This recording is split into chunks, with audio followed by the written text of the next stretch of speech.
CCTV number 1, सुबह 2:33, सैफ के घर से भागा हमलावर।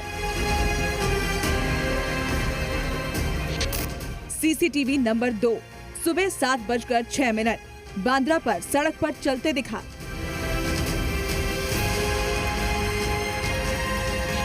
सीसीटीवी नंबर 3, सुबह 9:05, दादर से ईयरफोन खरीदे।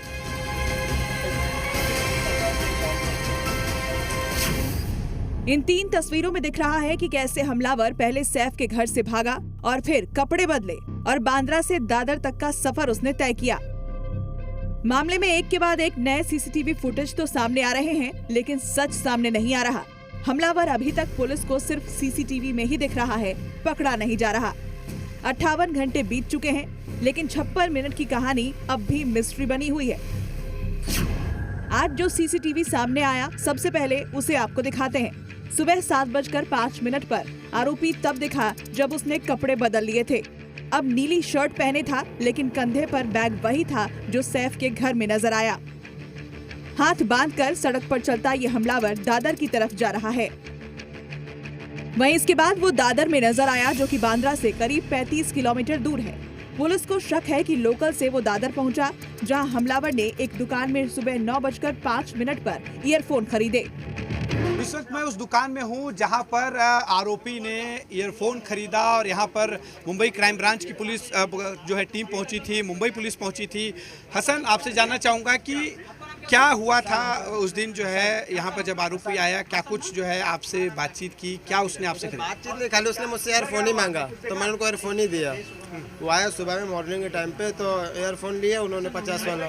फिर मैंने उनको 50 रुपये ईयरफोन दे दिया, उन्होंने मुझे 100 रुपीज़ दिया, तो मैंने उनको 50 रुपीज़ वापस दे दिया। इतनी सी बात है। आप कुछ उसने बोला, कुछ पूछा? ऐसा कुछ भी नहीं, कोई बात नहीं था हम लोग के बीच में। उसने ईयरफोन कस्टमर आता है, क्या बोले कवर दिखाओ, तो हम लोग कवर ही दिखाएंगे, बाकी फिर उससे बात नहीं करते हम लोग। किस दिशा में गया इसके बाद? इतना मालूम नहीं किस दिशा में गया? है? किस दिशा में गया? यहाँ पे तो उसने ईयरफोन लिया।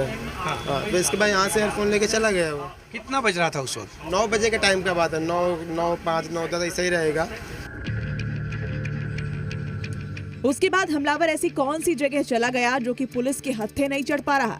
ये अब तक एक अनसुलझी पहेली है। पुलिस की 20 टीमें उसे ढूंढ रही हैं, लेकिन अब तक कोई बड़ी सफलता नहीं मिल पाई है। यही वजह है कि पुलिस की जांच पर अब सवाल उठने लगे हैं। पुलिस ने एक संदिग्ध को हिरासत में लिया, लेकिन पूछताछ के बाद पता चला कि उसका इस मामले से कोई लेना देना नहीं है। पुलिस ने सीसीटीवी फुटेज के आधार पर संदिग्ध के चेहरे से मिलती जुलती शारीरिक बनावट वाले एक संदिग्ध को हिरासत में लिया था। दावा किया गया था कि वही शख्स हो सकता है जो सैफ अली खान की बिल्डिंग में दाखिल हुआ और 56 मिनट बाद वहां से भाग गया। लेकिन जब उससे गहन पूछताछ की गई तो साफ हो गया कि उसका इस केस से कोई लेना देना नहीं है। हमले के वक्त घर में सैफ के साथ साथ करीना और उनके दोनों बच्चे तैमूर और ज़ेह भी मौजूद थे। पुलिस ने कल करीना कपूर का बयान भी दर्ज किया, जिसमें उन्होंने बताया कि आखिर उस रात घर में क्या हुआ था। सूत्रों के मुताबिक करीना कपूर ने पुलिस को बताया कि हमलावर ने बेहद आक्रामक होकर सैफ पर हमला किया। करीना के मुताबिक सैफ अपने बच्चों को बचाने के लिए हमलावर का सामना कर रहे थे और तभी उन पर चाकू मार दिया। करीना ने यह भी कहा कि हमलावर छोटे बेटे जेह के बेड के पास मौजूद था। करीना का बयान दर्ज हुआ और उससे पहले परिवार की मेड का बयान भी लिया जा चुका है।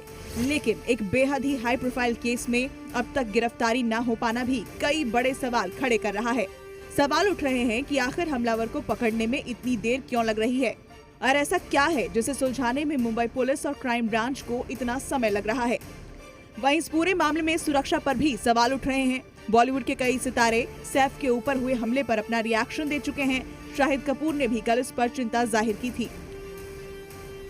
वो बहुत ही सैड इंसिडेंट है एंड हम सब कंसर्न्ड हैं, हम सब फ्रेटर्निटी से बहुत कंसर्न्ड हैं। Saif's health is better and we hope that he is feeling better.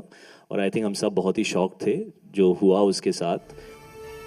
वहीं इस मामले में डिप्टी सीएम ने भी कहा है कि जांच लगातार जारी है। पुलिस ने अब तक 25 से 30 सीसीटीवी फुटेज खंगाले हैं और एक एक कर कड़ी जोड़ने में लगी है। लेकिन सैफ की बिल्डिंग में 56 मिनट की मिस्ट्री को लेकर कोई ठोस जवाब अब तक सामने नहीं आया है। अश्विन पांडे, जी मीडिया, मुंबई।